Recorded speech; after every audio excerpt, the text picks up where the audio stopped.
नमस्कार. स्वादिष्ट रेसिपीजमध्ये आज आपण बनवणार आहोत बांगडा फिश फ्राय.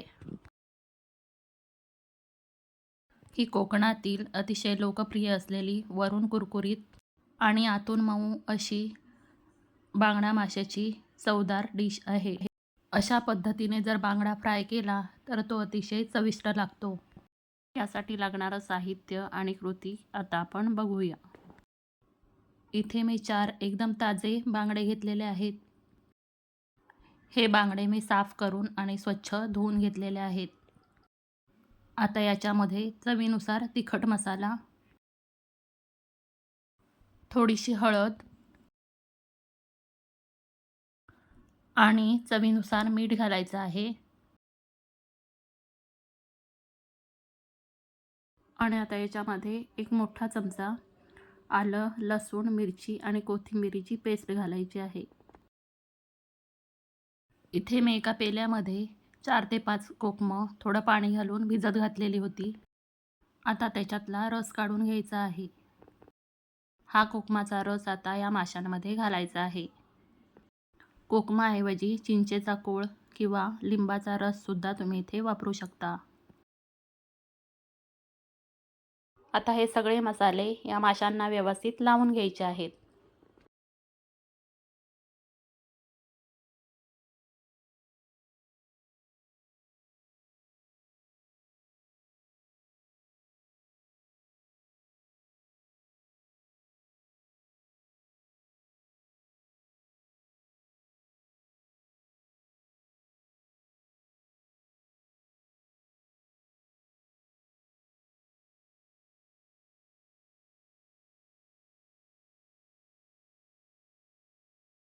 आता या सगळ्या माशांना व्यवस्थित मसाले लावून झालेले आहेत.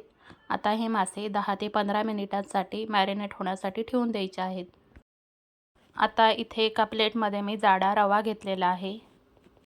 सगळ्या माशांना लावण्यासाठी पुरेल एवढा रवा घ्यायचा आहे. आता या रव्यामध्ये 1 चमचा मी तांदळाचं पीठ घेतलेलं आहे. आता या रव्यामध्ये मी चवीनुसार थोडंसं मीठ घालणार आहे. त्याचबरोबर थोडं लाल तिखट आणि थोडीशी हळदसुद्धा घालायची आहे. म्हणजे मग माशाचं बाहेरचं आवरणसुद्धा चविष्ट लागेल.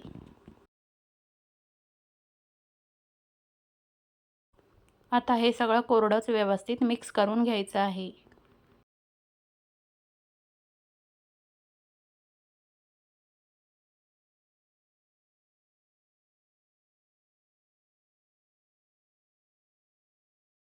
आता मॅरिनेट करायला ठेवलेले बांगडे या रव्यामध्ये व्यवस्थित घोळवून घ्यायचे आहेत.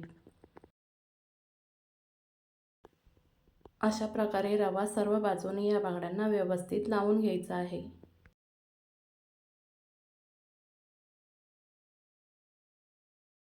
आता अशाच पद्धतीने मी सगळ्या बांगड्यांना रवा व्यवस्थित लावून घेणार आहे.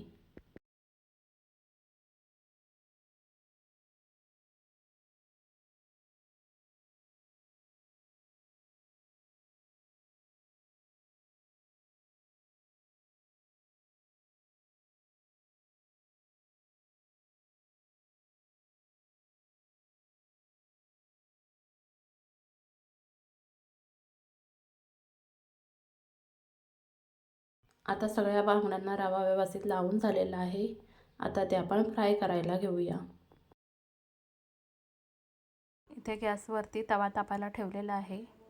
तवा चांगला तापला की त्याच्यामध्ये आपल्याला थोडं तेल घालून घ्यायचं आहे.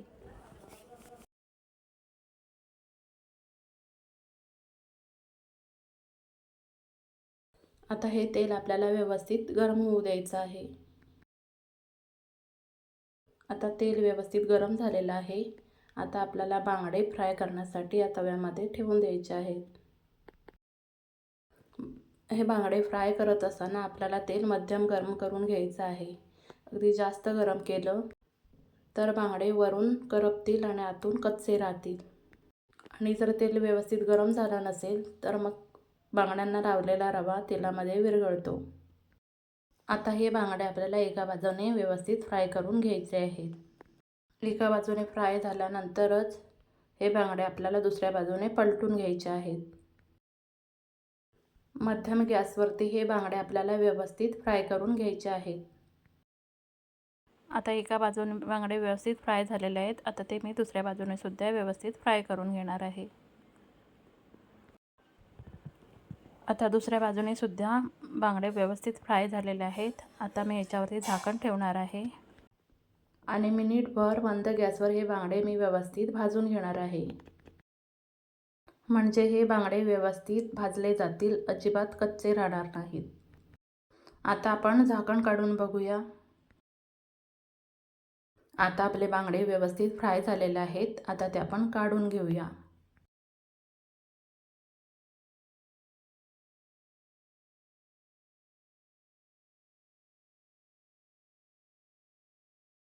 आता मी या तव्यामध्ये अजून थोडं तेल घालणार आहे. हे तेल सुद्धा आपल्याला व्यवस्थित गरम होऊ द्यायचं आहे. तेल व्यवस्थित गरम झालं की आता याच्यामध्ये मी उरलेले बांगडे सुद्धा फ्राय करून घेणार आहे.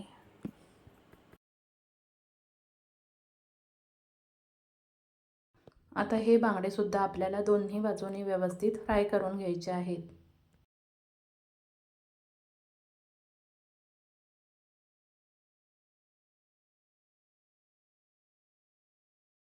आता हे बांगडे एका बाजूने व्यवस्थित फ्राय झालेले आहेत.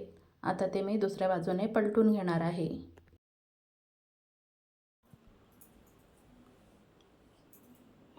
आता हे बांगडे सुद्धा आपल्याला दुसऱ्या बाजूने व्यवस्थित खरपूस भाजून घ्यायचे आहेत. आता हे बांगडे दुसऱ्या बाजूनेही व्यवस्थित फ्राय करून झालेले आहेत.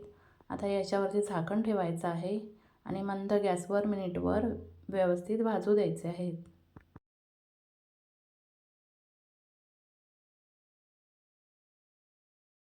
आता हे बांगडे दोन्ही बाजूने व्यवस्थित फ्राय झालेले आहेत.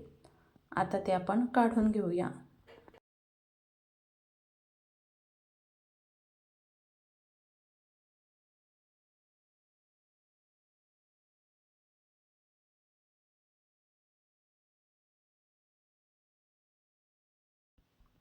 आता आपले चविष्ट असे वरून कुरकुरीत आणि आतून मऊ असे बांगडे फ्राय करून झालेले आहेत.